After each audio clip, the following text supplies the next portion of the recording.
the gentleman right there. Go ahead. I just had something quick to say. I worked for a small painting company, well, a decent-sized painting company, commercial industrial, here on Swan Island, and this goes to talk about what he was speaking of, the military spending all this money.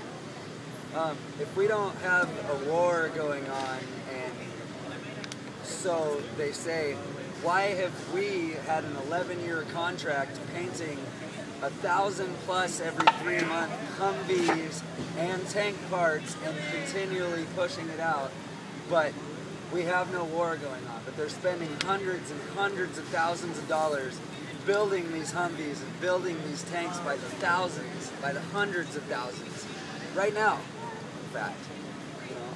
So I just wanted to add that bit of proof. The next speaker maybe can just come up here and grab the mic and speak so everybody can hear. Oh, okay, I got a really loud voice though. Okay, do that. You mentioned Phil Knight and all of his money.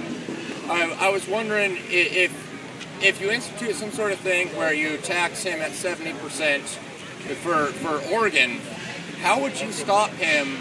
This is a multi-part question here. A, how would you stop him from moving to a place like Texas where there is no income tax, they rely on sales tax? B, what would happen to all the jobs at the Nike plant out in Beaverton there? C, what would happen to all the universities that he donates to? And D,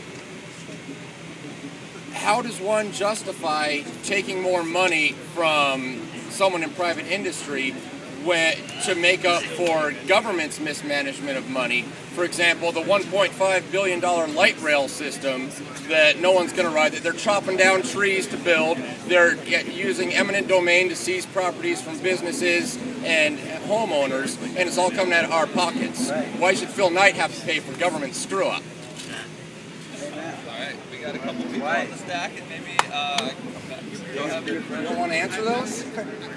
I'll come back and answer, but I think I'm not an expert here. I think we need to also let people speak and participate, and I'll definitely answer a lot of those questions. Or other people in the crowd should also feel free to take those questions up and put forward responses. Right there? I think I have a solution. It's simple, but it's a mess. Okay, so the problem is corporations aren't democratic. They're feudal. Right? The shareholders, the landowners own it and make all the decisions. We need a second bicameral body, like the union, inside the corporation to represent the workers, right? So we have to start a corporation that does something, but also has this as its part of its fundamental constitution.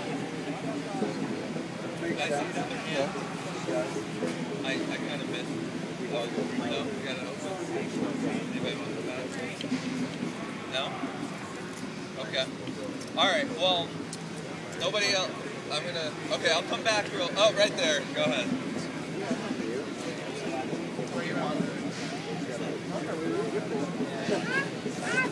Sorry. We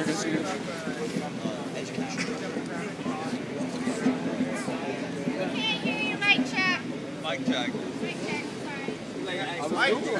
Mic check. Mic check.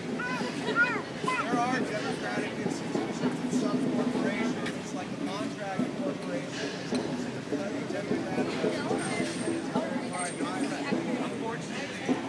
Unfortunately, when it operates within this sort of system that bases itself on profits, it has to submit itself to those rules.